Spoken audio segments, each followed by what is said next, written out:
Pai, Senhor, meus irmãos, estamos felizes. Vamos estudar mais uma lição da Escola Dominical.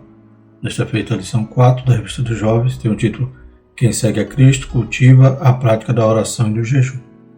Mais uma vez, dando continuidade a essa condição de imitadores de Cristo, que nós desejamos assumir, que desejamos seguir.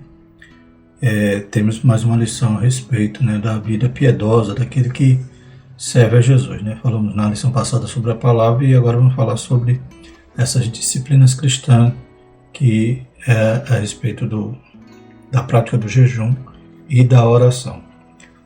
O tema do trimestre é Imitadores de Cristo, ensinos extraídos das palavras de Jesus e dos apóstolos, revista comentada pelo pastor Tiago Brasil. Os irmãos que desejarem os slides que estaremos utilizando na lição, há links para os arquivos em PDF e PowerPoint na descrição do vídeo. Os irmãos podem baixar e usar livremente.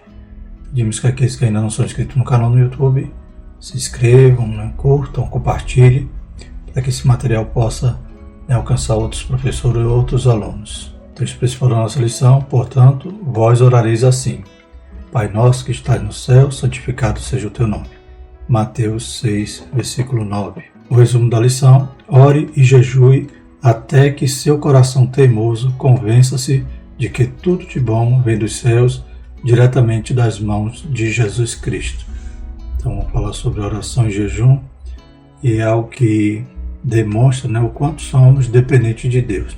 Aqueles que exercem essa disciplina na sua vida, seus devocionais, então ele reconhece, ele se humilha e reconhece que precisa de Deus. Por isso que ele clama, ele se humilha, ele se confessa os seus pecados, ele intercede, sabendo que tudo provém de Deus. Tanto a oração como o jejum nos faz aproximar de Deus. A gente vai estudar aqui na lição que não é algo para barganhar com Deus, mas é algo para demonstrar que nós realmente o amamos, confiamos nele, esperamos nele e o adoramos. Tanto é que o comentário da lição vai associar jejum com adoração. Os objetivos da nossa lição são afirmar que a oração é o termômetro da espiritualidade, saber que Jesus ensinou seus discípulos a orarem e compreender a importância do jejum aliado à oração. Texto bíblico se encontra em Mateus capítulo 6, versículos 5 a 8. E quando orares, não sejas como os hipócritas, pois se comprazem em orar em pé nas sinagogas e às esquinas das ruas, para serem vistos pelos homens. Em verdade vos digo que já receberam o seu galardão. Mas tu, quando orares, entra no teu aposento e, fechando a tua porta, ora a teu Pai que vê o que está oculto, e teu Pai que vê o que está oculto te recompensará. E orando, não useis de vãs repetições, como os gentios, que pensam que por muito falarem serão ouvidos. Não vos assemelheis, pois, a eles, porque o vosso Pai sabe que vos é necessário antes de vos lhe pedirdes. A introdução. O ambiente espiritual deste mundo é terrível. A maioria das pessoas vive refém de um materialismo ceticista que as torna cada vez mais avessas às disciplinas. Então as pessoas cada vez mais incrédulas nesse materialismo ceticista, quer dizer, são pessoas que só acreditam no que veem, e se apegam então realmente às coisas materiais. Então elas não acreditam em uma verdade absoluta e começam a relativizar as coisas. Então nós estamos vivendo nesse período, dias trabalhosos, como dizia o apóstolo Paulo. Infelizmente, muitos crentes também já não querem mais ouvir a respeito das disciplinas espirituais, que são oração, leitura bíblica, generosidade e jejum. Então a gente vê que o mundo ele é materialista, o mundo a cada dia mais se afasta de Deus, mas infelizmente isso vem adentrando as igrejas. Muitos crentes também não querem mais ter nessa comunhão com Deus e praticar essas disciplinas espirituais. Ter um devocional diário de oração, jejuar, e inclusive, como o autor aqui acrescenta, leitura bíblica e a generosidade, ou seja, todas aquelas características de piedade as pessoas têm abandonado, têm buscado um evangelho que apenas vão à igreja nos domingos e são espectadores. Então não estão vivendo a palavra, estão, como a palavra de Deus diz, edificando sua casa sobre areia, pois ouvem as palavras, mas não as praticam. E não tem esse interesse de buscar a Deus, de ter aleluia, comunhão com Deus diariamente. Se nada for feito pelos crentes, testemunharemos o aumento de uma fé vazia de amor e morta de obras. Como a Bíblia diz, que a fé sem obras é morta. Ou seja, se eu não estou orando, se eu não estou socorrendo meu irmão, se eu não estou evangelizando, então que fé é esta? É uma fé apenas teórica, mas minha fé tem que ser colocada em prática. Se eu creio em Deus, eu tenho que estar fazendo a vontade de Deus e buscando ser discípulo, como estamos estudando nesse trimestre. Regressar aos valores milenares do cristianismo é o único caminho de um real avivamento em nossos dias. Primeiro tópico da nossa lição, a oração como um termômetro da espiritualidade. Então, quanto mais eu oro, mais poder, né? Tem essa frase famosa, né? Pouca oração, pouco poder. Muita oração, muito poder. E nenhuma oração, nenhum poder. Então, o termômetro realmente para aferir a minha espiritualidade é se eu estou realmente orando. O que é orar? Falar com Deus. Glórias a Deus. Então é ter esse relacionamento com o Pai, conversar com Ele. Glórias a Deus. Em toda situação da nossa vida, a Bíblia diz orar sem cessar, né? Então às vezes no caminho, andando, a gente está lá conversando com o Pai. Não só no momento da dificuldade, da dor, mas em todo o tempo, agradecendo a Ele, louvando e exaltando o seu santo nome, porque Ele é bom e as suas misericórdias duram para sempre. Primeiro tópico, a oração é uma prática de sinceridade. Então vamos ver aqui em Mateus 6 que Jesus vai denunciar ali a hipocrisia dos fariseus. Embora eles oravam, mas muitas das vezes estavam orando ali para se aparecer, para demonstrar que eram pessoas piedosas, que pessoas religiosas. Mas não era isso que o Senhor instruía agora os discípulos. Não era para eles imitar esse padrão de hipocrisia, de apenas querer ser visto. Como infelizmente hoje a gente, com as mídias sociais, muitos estão também apenas querendo se evidenciar e demonstrar que são crentes, são profetas, têm a prática de oração, como veremos aqui na lição. Então muitas das vezes está lá buscando o aplauso. E não era isso que Jesus estava instruindo. Os discípulos vão pedir para Jesus ensiná-los a orar. E Jesus então vai desconstruir toda aquela forma como os religiosos faziam. Afastar a oração de toda a prática religiosa vazia é o dever de todo crente.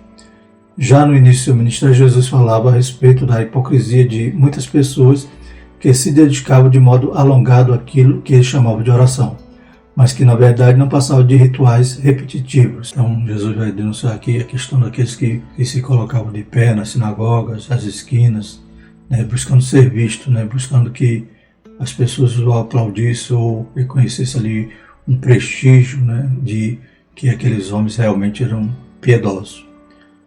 Mas aqui em Mateus 6,5 já diz, eles em verdade já receberam o galardão. E também ensina, o Senhor Jesus ensina que não era para usar de vãs repetições.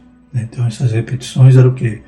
Frases que ficavam repetindo como semelhante a um mantra, ou seja, semelhante a uma reza. O Senhor não quer que nós rezemos, uma oração já escrita, uma oração que é repetida as mesmas palavras todas as vezes. Não é isso que o Senhor quer. A oração é conversar. E você não conversa com seu pai, com sua mãe, lendo um texto, e citando aquele texto todas as vezes que você quer conversar com seu pai e sua mãe. Você tem que ser espontâneo, tem que ser sincero, tem que expor, tudo aquilo que realmente você está sentindo, está precisando e, inclusive, declarar ali o seu amor por Deus, como você faria ao seu pai e sua mãe. É incrível como esse tipo de indivíduo ainda está no nosso meio. Gente que, apesar de não ter uma vida de oração, quer parecer ter. Pessoas que não oram em tempo algum, mas se apresentam nas redes sociais como se fossem os discípulos mais piedosos de Cristo.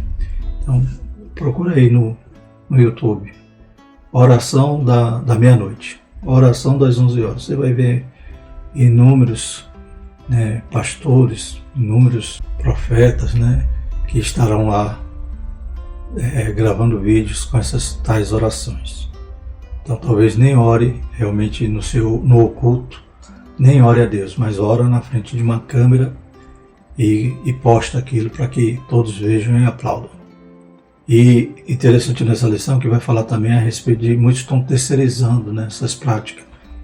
Então a pessoa não tem essa autodisciplina de buscar no seu quarto, perto da sua cama, orar, né, ter um devocional diariamente, né, em determinado horário ou alguns minutos, né, se devotarem a orar a Deus, a falar com o Pai. Mas vão terceirizar, vão atrás desses vídeos, né, então eles não querem mais orar. É a fórmula moderna daquela condição que tínhamos no passado, né, que os pastores sempre criticavam, dizendo: vocês não sejam crentes 6 horas. Aí o que era o crente 6 horas? Aquele que vivia pedindo oração para os outros, né? 6 horas por mim, 6 horas por mim, mas eles não oravam. Então, o modelo moderno desse tipo de crente é esses que terceirizam. Em vez de buscarem intimidade com o Pai, acabam indo atrás daqueles que estão orando na internet. Que Deus tenha misericórdia de nós e que, né, não venhamos atrás de nenhum fariseu, nenhum hipócrita que talvez nem ele tenha essa prática de oração. Eles não seguem o Redentor, são escravos de seus próprios corações imundos. É urgente que, como seguidores do Nazareno, rompamos com toda a prática teatral, com as ambições pessoais e nos lancemos aos pés daquele que pode transformar nossa inquieta alma num mar de bonança e paz. Então, Jesus não condena aqui uma oração pública, como nós podemos fazer na igreja, né? Não condena nem a oração em voz alta, mas condena a hipocrisia. Aqueles que estão fazendo assim para se mostrar, para aparecer. Que Deus tenha misericórdia de nós e que nós venhamos gemer, chorar, suplicar aos pés do Senhor. Que como é bom, aleluia, chorar aos pés do nosso Senhor Jesus Cristo. Enquanto alguns erroneamente continuarem fazendo das orações um espetáculo, a humanidade continuará distante do Criador. Não se preocupe com o que os outros vão pensar enquanto você ora. De preferência que os outros nem vejam ou saibam de sua prática cotidiana de oração. Então não precisa por muito falar que nós seremos ouvidos. Não precisa também falar alto, né, só para evidenciar que você tem uma oração bonita. Muitas das vezes você pode até estar só mexendo os lábios sem sair uma palavra, como aconteceu com Ana. Orava e o Senhor ouviu a oração e atendeu o pedido dela. Ele julgou mal, pensando que ela estava embriagada, mas ela estava ali com seu coração derramado diante do Senhor. Seja verdadeiro e pleno diante daquele que o conhece, sem qualquer máscara, filtro ou disfarce. Lá em Efésios 6,6 diz: não servindo à vista, como para agradar aos homens, mas como servo de Cristo, fazendo de coração a vontade de Deus. É tempo de proclamarmos e vivermos os verdadeiros valores do Evangelho, mostrar o tamanho do maravilhoso amor do Pai. Salmo 40, versículo 17. Mas eu sou pobre e necessitado, contudo o Senhor cuida de mim. Tu és o meu auxílio, o meu libertador. Não te detenhas, ó meu Deus. Então a gente vê essas orações belíssimas nos salmos, né? O salmista ali se derramando, aleluia, e sendo sincero, glórias a Deus, clamando a Deus e crendo que o Deus que ele clamava estava atento à sua oração, ao seu pedido. Segundo subtópico, a oração é um convite para seguir a Jesus. Testemunhamos um tempo tão difícil que até na prática da oração as pessoas querem estabelecer conflitos. Atitudes cheias de inveja e rancor, as partes diante de Deus, são abominações terríveis. Será possível, né, irmão? Que até na oração as pessoas às vezes estão demonstrando ali a sua mágoa, né, o seu rancor, e muitas das vezes até ora para Deus fazer o mal ao irmão. Então, até na oração as pessoas conseguem externar, né, aquilo que está no coração, e sabendo que Deus abomina tal situação, né? Deus, a Bíblia diz que aquele que semeia contenda entre os irmãos, o Senhor abomina. A oração é sempre sobre o Pai, nunca sobre nós ou os outros. Por isso, quando estivermos em oração, devemos ser inundados pela presença do Pai, e não por mágoas ou lembranças ruins. Orar é seguir a Deus de olhos fechados sem nunca errar o caminho. Então, quando nós estamos orando, a gente tem que lembrar que toda a glória é para Ele. Aleluia. Tanto é que o modelo que Jesus vai ensinar aqui começa exaltando o nome do Senhor. Nós oramos porque Ele é bom, porque a sua graça nos alcançou e porque Ele está, aleluia, atento ao nosso clamor, ao nosso gemido, ao nosso choro.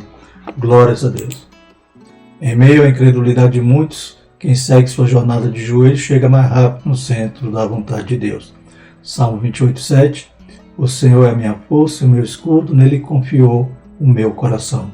E fui socorrido, assim o meu coração salta de prazer e com o meu canto o louvarei. Glórias a Deus. Então, se humilhe aos pés do Senhor, que Ele cuida de vós. Aleluia, em todo o tempo. Terceiro subtópico, ore mais, negocie menos. Esse título aqui é bem sugestivo, né, irmão? Oração é quebrantamento e não uma queda de braço. Não devemos imaginar que precisamos vencer Deus pelo cansaço. Isso é tolo e inútil, né? Então, no versículo 7 assim, orando não useis de vãs repetições, como gentios que pensam que por muito falar serão ouvidos. Então a oração não é você também colocar Deus na parede, né? Não é você também negociar, fazer barganha com Deus. Não, oração é você se derramar, pedir socorro, suplicar, rogar. Glórias a Deus. Infelizmente hoje, né, a gente está contaminado, né, com a forma que na mídia a gente ouve tantas orações, né, pregações daqueles que querem determinar, aqueles que querem dizer para Deus que não aceita alguma situação. A gente não deve aceitar o pecado na nossa vida, mas a vontade de Deus a gente tem que se submeter a ela. Então, quantos são aqueles que estão determinando, colocando Deus na parede, dizendo que não aceita, dizendo, eu sou teu servo, Senhor, eu só tenho que fazer assim, estão dando ódio a Deus. Meu Deus, né, irmãos? Se a oração não é você mandar, ele não é o gênio da lâmpada que você exige o seu desejo.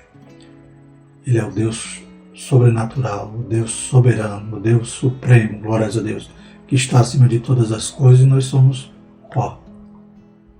Aleluia. Ele já nos dá a graça de podermos, aleluia, chegar até o trono da graça. Ele já abriu um vivo caminho através do sacrifício de Jesus. Ele fez tudo por nós, para nós chegarmos até Ele.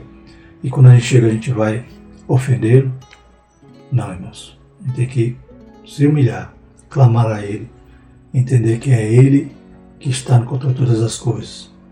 E que os nossos pensamentos não são iguais aos pensamentos dele, nossos caminhos não são os caminhos dele. Ele sabe o melhor para nós, louvado seja o nome do Senhor. E quando a gente aprende, aleluia, que Deus sabe de tudo, Ele só nos dá o que é melhor para nós, aleluia. A gente já ora agradecendo. A gente apresenta a nossa súplica com ações de graça, louvado seja o nome do Senhor. Não existe, pois, mérito nosso em qualquer resposta de oração. Não são campanhas com datas, vigília em lugares ermos ou qualquer outro mecanismo que nos considerar a resposta das nossas petições. Outro parágrafo aqui importante. Então a oração não é porque você fez uma campanha de 21 dias que Deus é obrigado a responder. Você não tem mérito nenhum, é tudo pela graça, tudo pela misericórdia. Então você está ali, né, naquela disciplina, né, mas não é por causa daquele número de dias, né, campanha de 7 dias, de 14 dias, de 21 dias, não é o número que vai te garantir a vitória. O que vai garantir a vitória é a vontade poderosa de Deus. É você se humilhar debaixo das potentes mãos do Senhor. Louvado seja o nome do Senhor. Então também não é o lugar.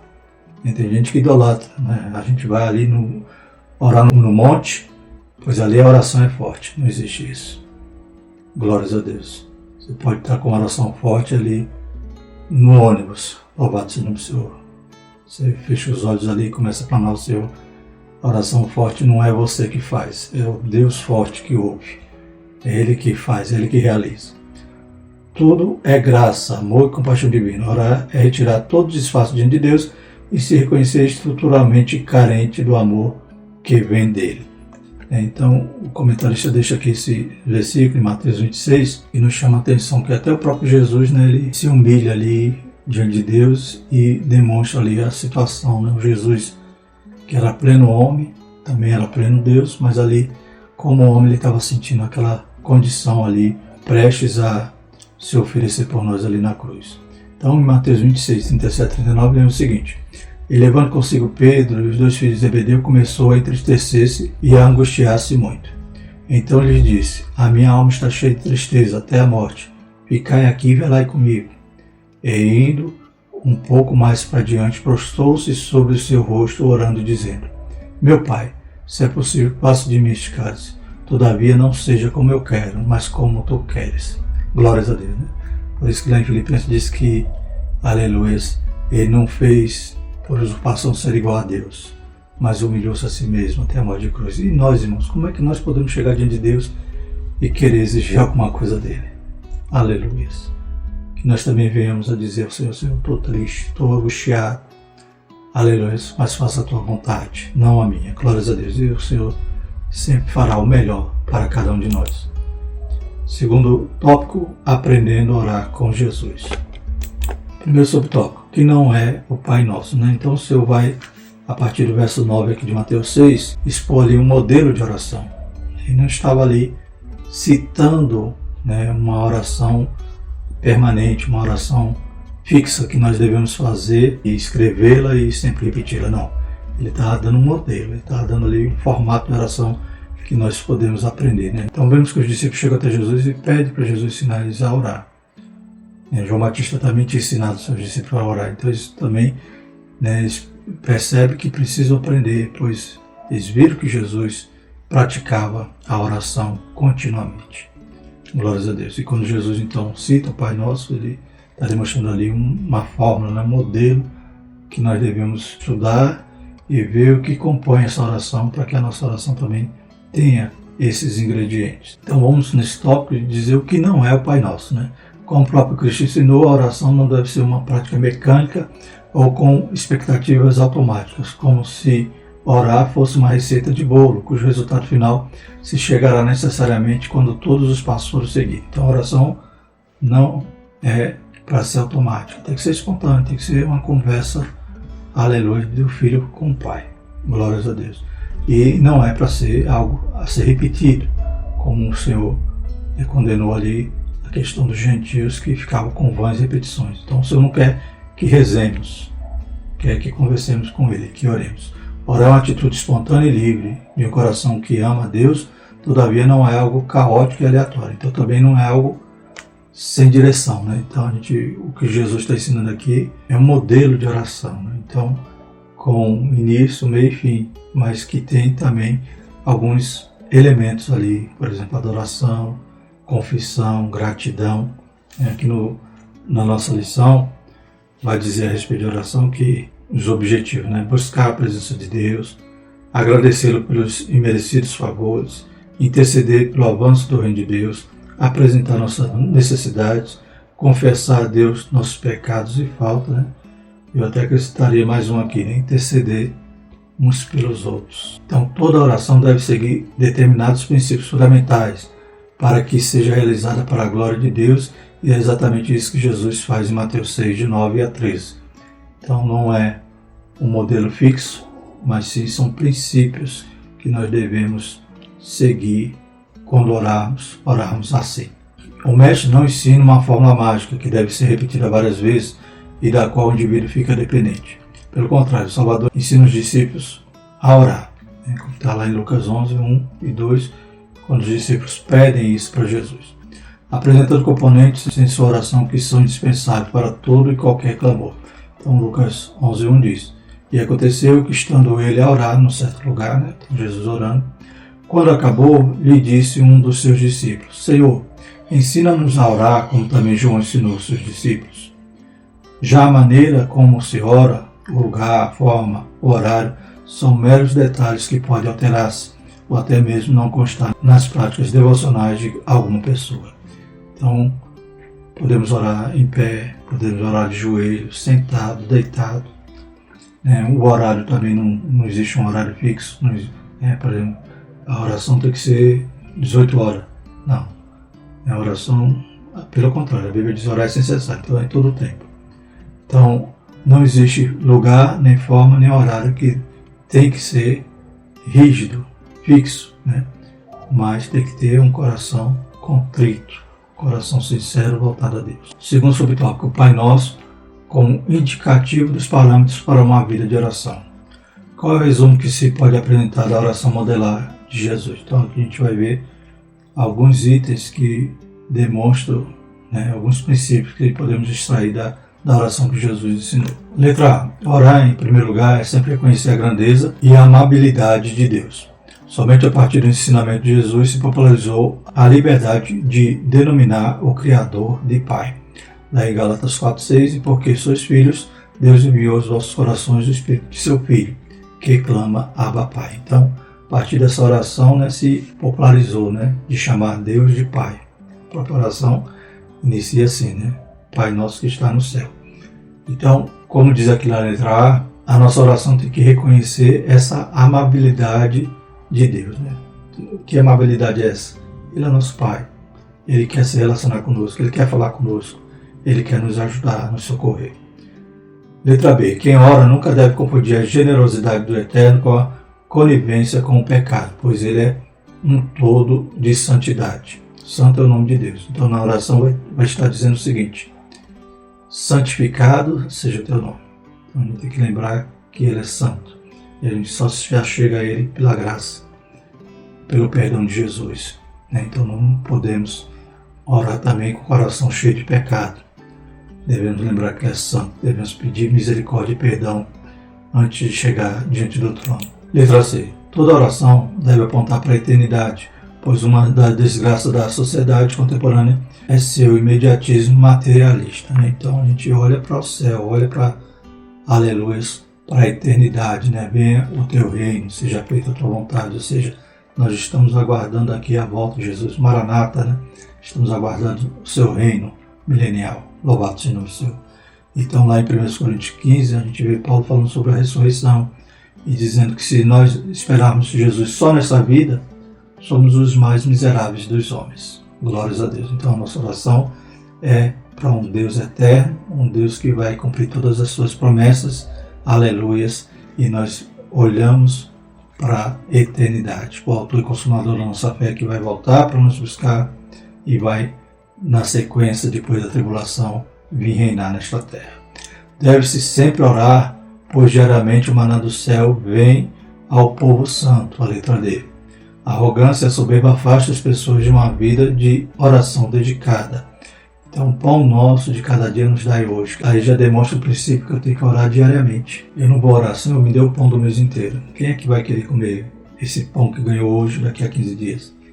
Duro feito pedra. Então, por isso nós devemos buscar o cotidiano, ou seja, é uma demonstração que somos dependentes de Deus. E é todo dia que carecemos da sua bênção, da sua provisão. Letra E. Somente consegue orar aquele que se permitiu viver uma conversão de valores, práticas e ideais. Os rancorosos provam duplamente por seus atos que não conhecem a Deus. Então, perdoa nossas dívidas, assim como nós perdoamos os nossos devedores. Se eu não perdoo, como é que eu vou orar? A Bíblia diz que se eu tiver alguma coisa com meu irmão, eu não posso nem dar uma oferta. Eu tenho que primeiro me reconciliar. Letra F. Quem ora deve reconhecer suas limitações e medos. O mal é um fato real de todos nós, com ou sem oração. Então está lá na oração. E não nos conduz à tentação, mas livra-nos do mal. Glórias a Deus. O que quer dizer isso? Que nós somos limitados. E sem a ajuda de Deus, a Bíblia diz que quem está em pé, cuide para que não caia. E como diz o hino da harpa, com a sua mão segura bem a minha, pois eu tão fraco sou, ó Salvador. E, por último, letra G, a culminância de toda oração deve nos conduzir à certeza de que a soberania de Deus é um fato. Ou seja, porque teu é o reino, o poder e a glória para sempre. Amém. Então Deus tem todo o poder para resolver qualquer situação. Não tem nada que seja impossível para Ele. Então se nós oramos a Ele, nós devemos confiar. Aleluia. A Bíblia diz que quem se aproxima de Deus tem que crer que Ele existe, que Ele é galardoador daqueles que o buscam. Terceiro subtópico, não faz nenhum sentido orar sem perdoar. Na próxima lição a gente vai falar muito também sobre isso. A lição é quem segue a Cristo anda na prática do perdão e do amor. Então, na oração aqui, no modelo de oração, Jesus fala sobre o perdão.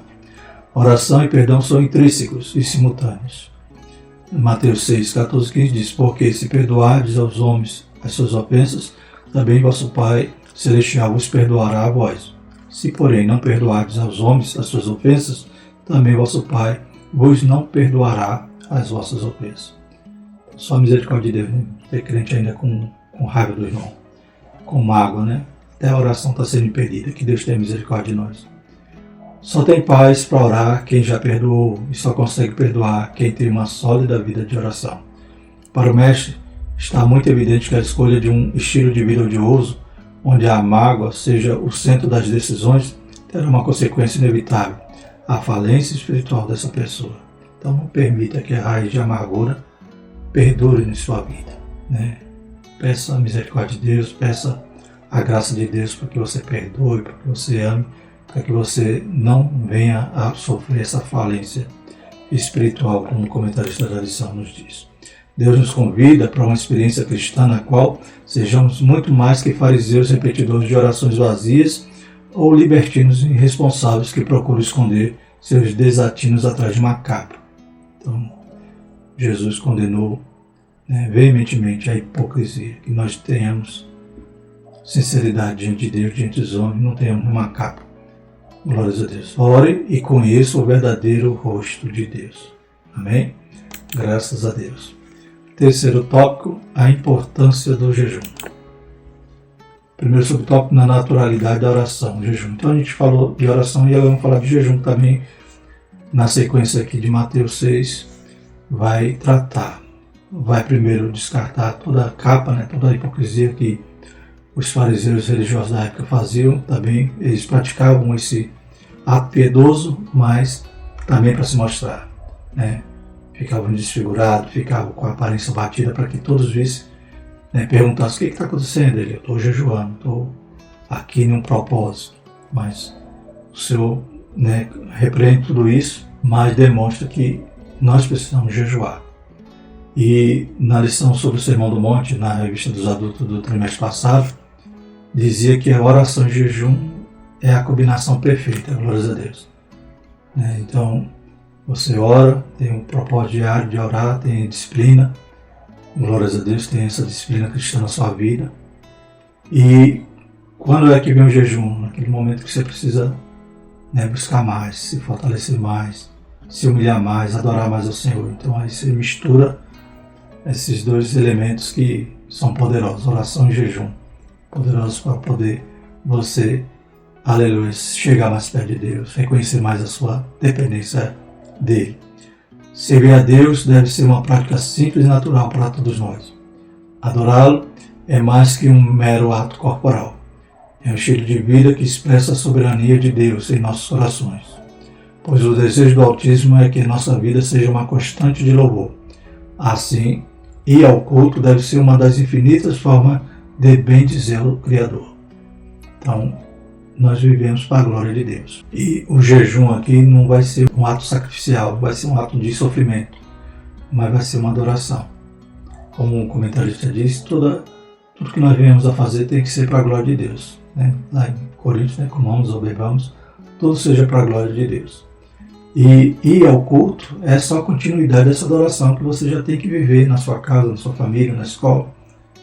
Glórias a Deus. Então você vai no culto ainda externar um pouco mais, ou publicamente, ou adorar ali em comunidade. Glórias a Deus. Mas isso já tem que fazer parte da tua vida. E você não é adorador só quando chega no domingo, na hora do culto. Tem que ser adorador em casa e nos momentos que você está ali buscando mais ao Senhor, em jejum e oração, você está, aleluia, cumprindo essa característica de verdadeiro adorador, aqueles que o Pai procura. Louvado seja o Senhor. Vamos ao templo para continuar adorando a Deus, mas o eterno não está confinado lá. É pensando sobre essa perspectiva que Jesus traz à discussão as práticas de jejum, tão comuns no mundo antigo. A exortação do Mestre é que seus discípulos sejam diferentes dos religiosos do seu tempo, pois estes faziam de seus atos devocionais um meio de autopromoção, desejosos de ludibriar pessoas incautas. Então, mais uma vez, o jejum ali também, embora praticado pelos religiosos, por aqueles judeus, por aqueles fariseus, servia apenas para ser um ato de autopromoção. Então não é para isso. Aí Jesus vai ensinar, quando fizer jejum, lave o rosto, unge os cabelos, que era a prática daquela época. Ou seja, esteja apresentável para que as pessoas não notem seu abatimento e você vá até ter que confirmar que está jejuando. Mas seja discreto, Faça para Deus, não para os homens verem. Nossa fé em Jesus Cristo precisa ser encarnada, real, natural.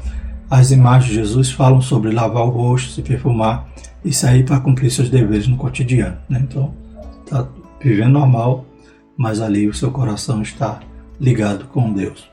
Para algumas pessoas, jejuar é algo tão raro, tão anormal, tão difícil, que quando elas o praticam, fazem disso uma pompa, perdendo assim as bênçãos de Deus. Então, se a combinação oração e jejum é algo perfeito, então não deve ser feito esporadicamente. Devemos fazer com mais frequência. E quando fizermos, fazermos como Jesus orienta. Sem buscar aplauso, mas fazer se humilhando diante de Deus. Segundo subtópico, o jejum como prática libertadora. Jejuar não é símbolo de opressão ou sofrimento, mas anúncio de gratidão e adoração. Mas se você estiver jejuando só achando que você está ali castigando seu corpo para não comer, você está passando fome. Você tem que estar adorando o Senhor, tem que estar buscando o Senhor. A gente vai ver que também o jejum não é para barganhar, como a oração também não é. Mas é para você se humilhar e muitas vezes até agradecer ao Senhor pelo que você tem já, e não para pedir mais.